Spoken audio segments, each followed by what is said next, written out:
So, Pink Table. Hey, everybody. Welcome to blah, blah, blah, blah. Thank you for tuning in. Welcome to the Pink Table. This has been quite a weekend, and of course, today.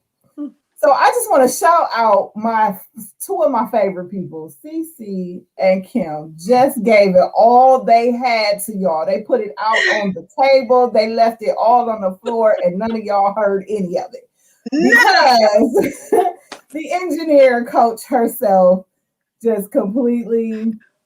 I tried to do something new and the new didn't work. And so we know from now on I need to be in Broadcast Central in order. But hey guys, hey Cece. I'm giving y'all the heart. You can't see me, but I'm giving you the heart. We are celebrating women today, and I am again starting by celebrating my two sisters, Cece and Kim. If you guys can, we're going to do it all over again because the people didn't hear your loveliness and the things that you guys talked about. So we always start our show off with shout out. Cece, who you shouting out today? Everybody who was listening, who wasn't listening, those people. Shout out to everybody did not hear what I said.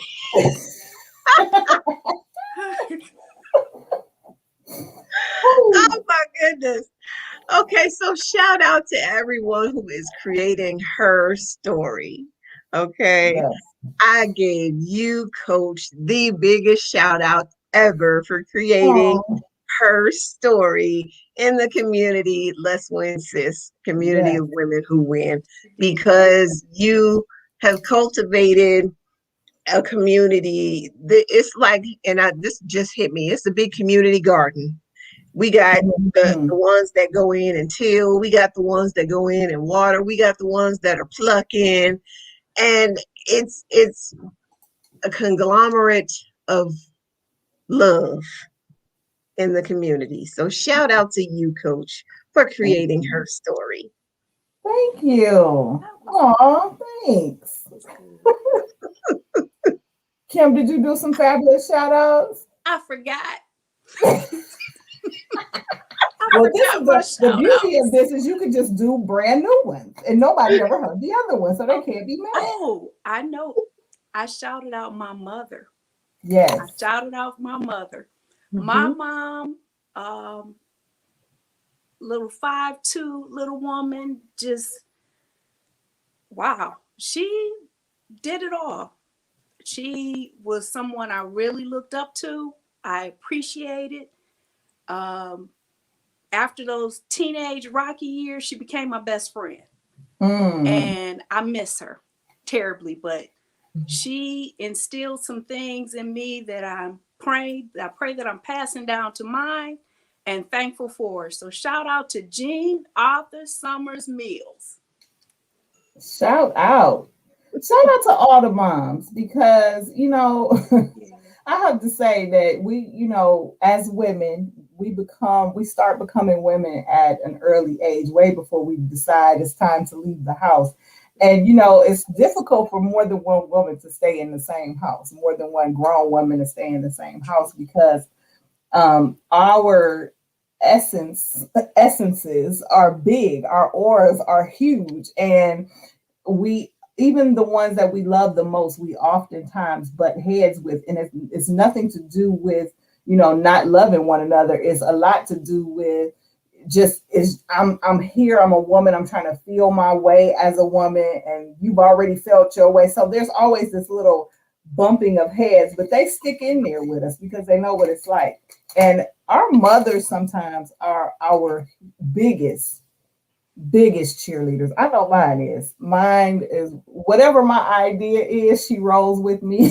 It might be crazy because I have had some crazy ideas, but she's always the first one in line to support. So shout out to the moms. I'm going to be shouting some people out, you know, because we did a nice little shout out challenge for women in our group. So I'll be talking about that. But you ladies, go ahead with your conversation. Don't let me stop you because y'all was on the roll. Y'all were on a roll.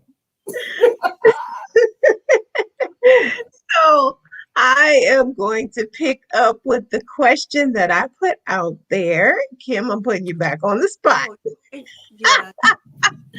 And that question was, with International Women's Day being tomorrow, I asked, who was the most influential woman in your life, excluding your mom?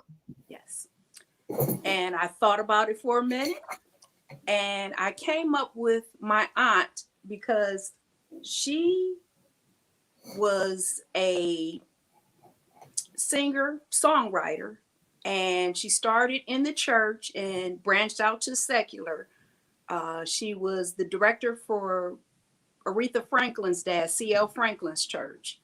And when she crossed over, a lot of those nightclubs that she had to frequent were in the South. And being in the times of 50s and 60s, sister didn't let it stop her. There were times she came back to Cleveland crying because of the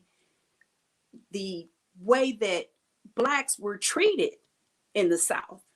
I know that we had it here also, but when I hear the stories, my mom would say there wasn't even a comparison as to how they were treated in the South, but she didn't let her stop her. And I have always respected and just admired her strength. Um, I was a teenager when she passed away, but even through those years, I was able to watch her and glean from her. So Winona Carr is the woman I would say I looked up to the most. Amen. And it's always good to have like a celebrity in the family. So I knew such and so because that was my auntie, that was my mama. Right. I love that. So for me, I would say I have two actually. One of them, like yours, is my aunt, my dad's older sister. She again was someone that was very outspoken, and like you said, my dad's family is from the South, and Mm. definitely a lot of racism and things that had to be dealt with in her lifetime as well as my dad's. And she taught us the right way to deal with racism. And so, um, we one time I can remember we have family reunions for thank you COVID, not every year, but we typically will have a family reunion every year with my dad's family. And this one particular year, I think I was maybe about 7 or 8 years old.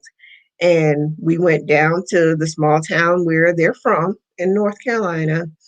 And we went to this restaurant called the Orange Bowl. I'll never forget this place. And so the Orange Bowl wasn't very appreciative of a busload of Black people Mm. coming to their establishment. So and I mean, we literally packed out the restaurant. They had no other people in there, barely. We were going to give them a whole lot of business.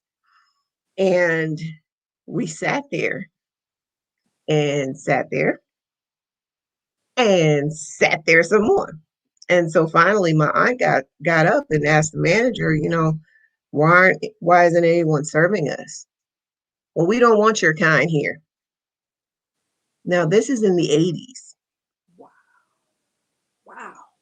And so, she wasn't one to cause a scene, but it was more so of, you know, why is that?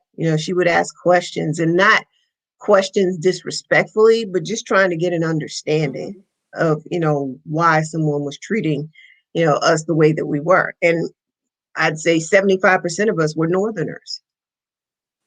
So we hadn't seen that behavior before, or very rarely. But she was my hero in the fact that nobody went to jail, nobody got shot. So she And handled but it. right, like I said, she handled it the right way. And so we understood how to handle that type of animosity the right way. And, that, yes, that was racism. That was one particular incident, but it carried on into other incidents where, okay, if this happens, this is how you de-escalate a situation. You don't go in on 10. And so my other inspiration is on the professional side, in that I had literally 2 Black managers in my lifetime. And one of them I really couldn't stand, because she had that crab in a bucket mentality. She was here and she wanted everybody else to be down there. Well, the other one, she wanted to make sure that, everybody raised up. So she would literally put bugs in your ear. Hey, if you want to do this, do X, Y, and Z. Make sure this person sees it. Do it this kind of way. Tell them this, and you'll get picked. And I was very appreciative of that.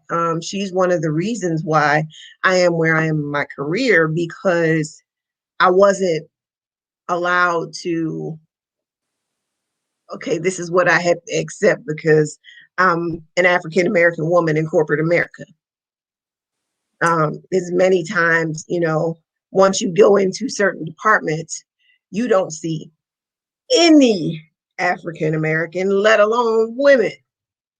And so, she allowed that door to be open for me. And I'm eternally grateful for her for that, because had she not kind of, formed me in my early 20s the way that she did, I wouldn't be, like I said, where I am today, for sure. You guys, I'm going to take a quick commercial break. And then when we come back, I really want to kind of dive into how we have been able to shift the paradigm as it relates to female relationships, because it's about sisterhood. The community is about sisterhood. And, we have really come a long way when it relates to how we help each other out, how we look at each other, how we feel about each other. And so I want to kind of dive into that when we come back. We'll be back, guys. And I'm going to give you all those commercials that I already gave you. We'll be right back.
Welcome back. Well, we would love for you to follow us on social media, on all social media outlets. Obviously, we have the Facebook Let's Win Sis Community of Women Who Win. We also have a page on IG at Let's Win Sis. We do have Twitter. I'm believing that's at Let's Win Sis. I don't go on Twitter. Y'all know anything about Twitter? Okay, not really. But you can find us everywhere and on YouTube. So please go on YouTube. Find Let's Win Sis, community of women who win on YouTube. Find our wonderful page, like, hit the bell so you get notifications when we're on, and share it. Please, we would love to get our names out there, not just our names, but get this information out there to you guys. It's some good stuff. Yes, and you heard it from CC directly. I feel like I'm on the radio and you guys are on TV. It's awesome. So, you know what? I just a little bit of testimony because when God wants a thing to work, it doesn't matter what comes against it, what tries to stand up in front of it, or what have you. And the reason why this show had to happen today was because sisterhood is that thing that's often talked about but never truly delivered. And when you find it, and when you find people who are okay with subscribing to another female's vision and riding like it's theirs, you guys have no understanding for me what it feels like, because my plight for years and years and years has always been to not just uplift women, not just bring them into their purpose and kind of help them find their way, but it's always been to put women together in a community and show folks that yes, we can work together. Yes, we can uplift one another's vision and walk in that vision as well as create our own. And when I pushed the button on Let's Win Sis community of women who win in August, I'm thinking, okay, maybe 100 women, et cetera, et cetera. And I mean, this thing has blown up to the point where people are dead serious about reaching that 1,000 goal. Like they are not playing any games, because when you get down to the meat and bones of what it really, really is, it's simply people who only want to support one another. It's at the very base of what it is, the very core of what it is. It's built on, I want you to win, because when you win, I win. And when I win, she wins. And it's a whole community. And that people who literally come here think, oh, there's another Facebook group, whatever. Like I have seen people come in like that, but they have not stayed like that. Mm-hmm. And I guess what I want to kind of pose the question to you ladies is, you've been in communities of women before, whether it's small sister circles, whether it's church friendship groups, whether it's whatever. What is it that's making the difference in this situation? I think I really want to get your perspective on that. Kim, you want to take that first? Okay. You know what? And it's not me saying anything against any other group, but it's genuine. Mm-hmm. There's genuine love and support here. I feel it. I see it. And I can get down with that. From day one, came in and started scrolling, looked around, and I don't think I looked around maybe 24 hours before I started inviting others, because I saw something there that I wanted to be a part of, and I wanted others to see and be a part of as well. And that's the difference. It's just a genuine love and support. It's not just a walking the walk. It's we're walking it and talking it. We're doing all of that in one. Yeah.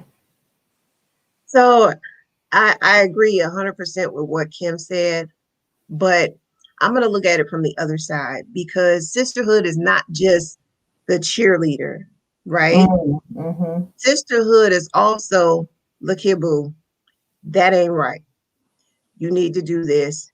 Let's go over here and talk about this. It's about pulling cards when you need to pull cards too.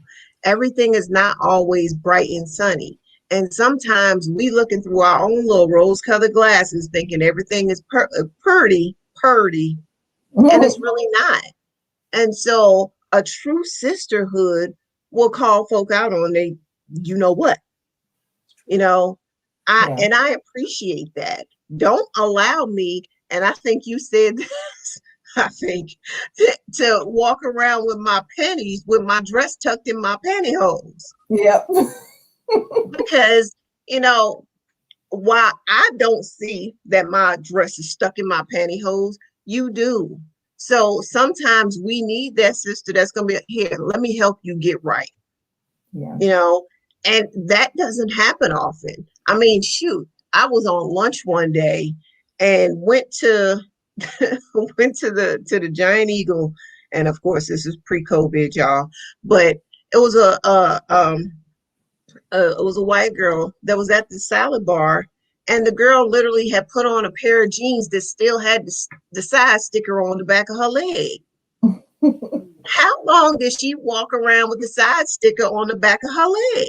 Right. I walked up to her. I tapped her on the shoulder. Excuse me, sweetheart. I'm going to help you out right here. Rip, balled it up, put it in her hand. Oh my God, I don't believe I had this on there. And she was so appreciative. But the thing is, how many people walked by her and saw that sticker and didn't say anything? That's true. But you know what? Go ahead. No, it's so good what you just said, because I think it was Kim, and I've seen this post before.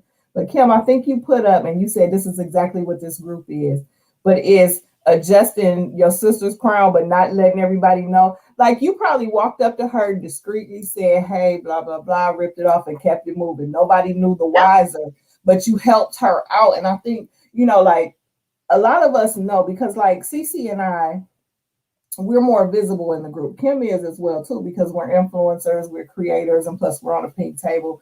But a lot of people come to us in our inbox and they'll say this, or they'll have this or that problem, and we don't just dismiss it. Or they'll be in the group and they'll post something, or they'll post a comment, and we're like, oh, that don't sit right with my spirit. And we literally reach out to them and say, hey, what's going on? How can we help? And so a lot of the stuff that we do, people don't even see, which is crazy, because the group is still growing. The group is still awesome. And you only get like 10% of what we actually do. We spend a lot of time in the inboxes, texting, on the phone, trying to figure out resources, trying to help people out. And that's what keeps it going on the back side of it. And on the front side of it, you know, I remember, and I miss Nicole right now. I remember her saying, but nobody's really responding. And it'd be like 500 people, 600 people, but it was only like 2 comments or whatever. I said, listen, they're watching. Not everybody has the confidence, the self-esteem, has all of that to react in the comment. I said, but we are helping somebody that you don't even see, that you probably don't even know whose name it is or what have you. And so that's what keeps me going, because I know, like, I'm looking at the group right now. We have 753 members. And I know that maybe a good 20 to 25 people are going to like, they're going to comment, they're going to react. But I also know there's a good 200 people that's just watching. Mm-hmm. Just, you know, how can I learn? How can I be like them? I hate to say that, but how can I have more confidence? How can I, you know, walk in my truth, walk in my purpose? And it's beautiful to see, because piggybacking on what Kim said, it's not just in the group. Like, if you're friends with some of these ladies, man, they taking this stuff to the streets. And I mean, like, you could go to your timeline, just regular Facebook outside of the group, and we're helping people over there. We're inspiring people over there. We're sharing each other's businesses and telling each other, hey, go buy this over here in the public. So it's not in the closet. We mean what we say everywhere. We are walking the walk, talking the talk everywhere. And I think people really can see that and can get behind that. Yes, for sure. Then my question has to be, I asked this a while ago, and I don't think it was on the pink table, but I forget where it was. And, you know, being the women that we are, caring as much as we do, when is it appropriate to, I don't want to say give up on a person or give up on a sister that you have a sisterhood with, but when is it appropriate to say, you know what, you can't be helped, or you don't want to be helped, or whatever that is? When is it appropriate to just, you know, protect your own peace and walk away? Who wants that? That's loaded. when the situation becomes toxic, I'll say that's the time to let it go. When the person is trying to monopolize your time, when that person is basically taking your advice and, you know, setting it to the side and continuing to deal with the same situation, but come back to you and complain about the same situation that they're in. I think that if someone is actually willing to do the work and they happen to come across another problem, then no, I'm still there. I'm there for you. And believe me, I've been in situations where I've had to make that decision. And I mean, I probably should have made it long before I actually made it, but I would continue to give that person the benefit of the doubt. No, they was just going through something. No, you know, let me give them another chance. No, I love them so much. I want to see them do better. So I'm gonna help with one more time. But that one more time, how many times is the one more time? Mm-hmm. So, you know, if we're one more time in it a lot, that's a sign we need to let it go. Yeah. Okay. I call, when it's gotten to that point, they've become an energy vampire. And I know sometimes it's draining, even when you extend help to somebody, but when it's a constant drain and it's affecting you with other people, that's a no-no. That is, it's time to say, you know, I've done what I can, and I will tell them I've done what I can. Either you're not listening, you're not absorbing, something's wrong, you're not getting what I'm trying to help you with. I can't do anymore. And at some point, when it gets to that point where it's draining you like that, you've got to let it go, because we're supposed to be about light. And if you can't, if someone's draining you to the point where you can't extend your light to somebody else, it's time. Yeah, I agree. Audra says, when an individual asks for feedback, criticism, you give it your honest opinion, and that individual has an excuse. We've all been there where you ask for my opinion, but when I give it to you, you don't take heed to it, or you you ignore it, or you come up with an excuse as to why you cannot fulfill that. It's like, well, what you ask me for? You know, like, come on, what you ask me for? So as we go into tomorrow is actually, I believe it's tomorrow is actually International Women's Day. And as we go into International Women's Day, I guess what I really want to open the floor up to say, and while we're talking about this, I'm going to be putting some names up as well for people who want to celebrate. But my ask is, you know, in this lifetime, we have been blessed to see many, many things for our community. We have been blessed to see, you know, I love me some President Barack Obama, but I really love me some First Lady Michelle. You know, for me, she was a trailblazer. We have been able to see many, many things happen and see, and we've been able to see more of ourselves in positions of winning and positions of overcoming and what have you. And so as we go into our years, I'm not going to say what year I'm in, but you know what I'm saying? You know, how do we build our legacy and continue to, you know, not everybody is going to be the first lady, right? Not everybody is going to be the first vice president. Not everybody's going to do that, but everybody can do something. Everybody can leave a legacy. And as we get to a certain age, and really we should start thinking about it early, but as we get to a certain age, it's like, what are we going to do to leave our footprint here, to carry it on so that, you know, the young women that come behind us can say, man, you know, Kim really did this, or Cece really did this, and look at you and say, man, I want to just, if I could just do that, or if I could just, you know, finish what she started, or what have you, whether it's our daughters, whether it's family members, or maybe it's just somebody out in our neighborhood, our communities, our churches. the question I'm going to ask is how do you leave that footprint, that legacy? Yeah, I come with the questions. I come with the questions. Right.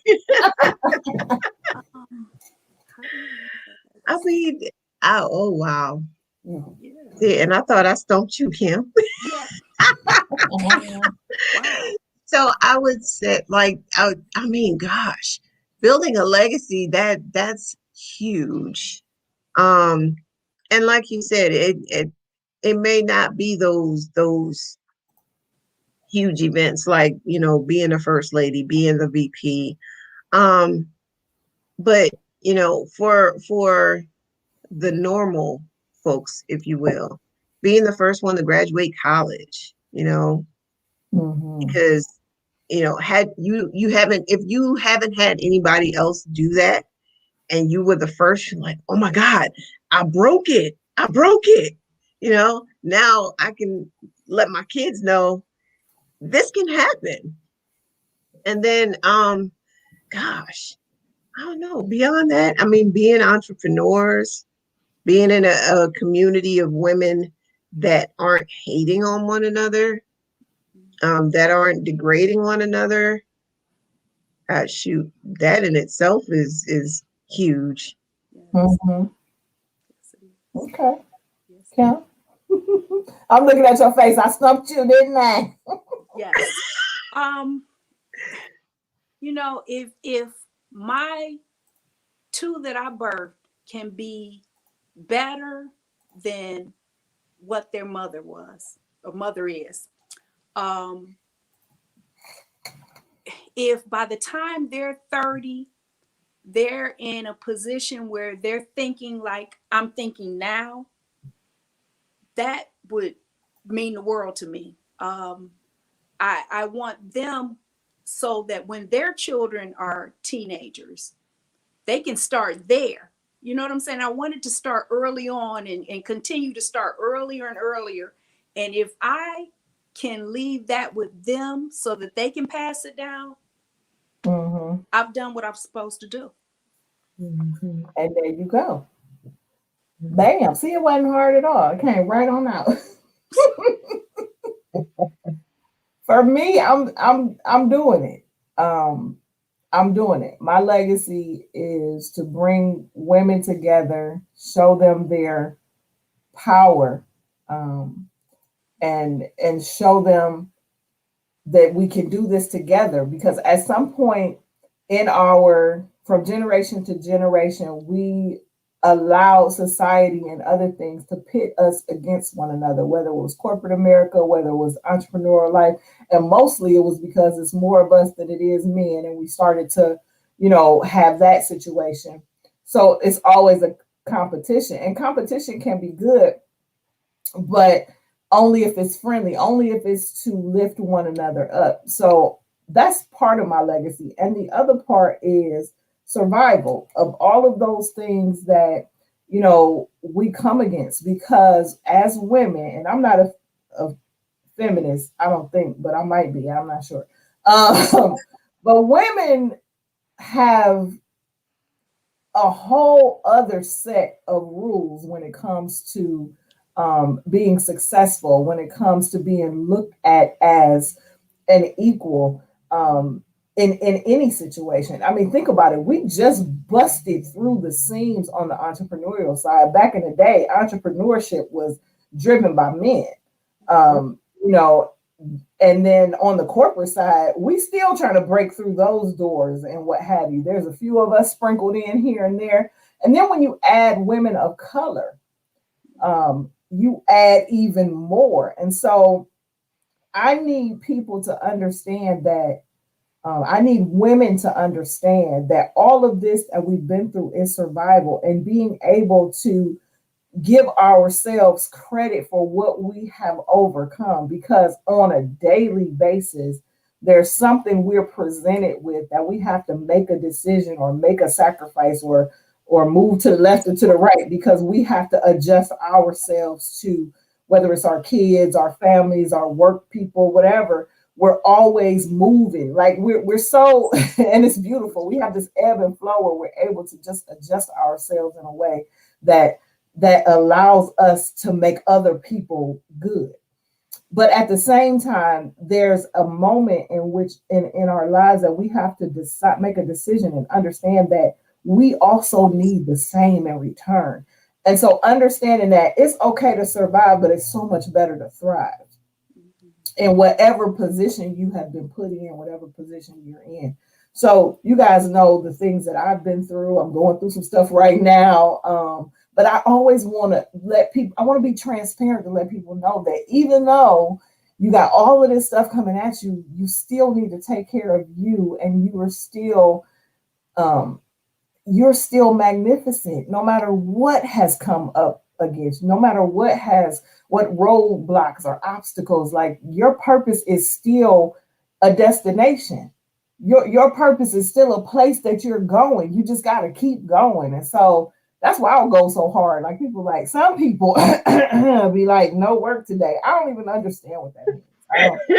I don't have any understanding as to what that means. But but just getting women to understand that you are a viable, just a being that can bring so much light to the world. Don't stop. No, just whatever it is, you can have your moment, about 30 seconds to 60 seconds, and then keep pushing. Keep pushing. So that's my legacy. I want to be known as, I don't know, the pusher. I want to be known as Coach Purpose. I think that says it all. You know, somebody who coached people into their purpose and really help them unify with each other to become greater. Because the answer is in each other. It's not in yourself. It's in my sister. Because if I put something in her, that makes me better. You know, and so on. So that's me. That's my legacy. I don't know. Okay. Okay, guys. So this has been the shortest show you've seen so far, but we love you so much. We appreciate your patience. We are supposed to be here at 7, and if you're patient enough to come back next week, we will be here at 7 p.m. On time. On time. We love y'all. We gotta go. Peace. Have a great one.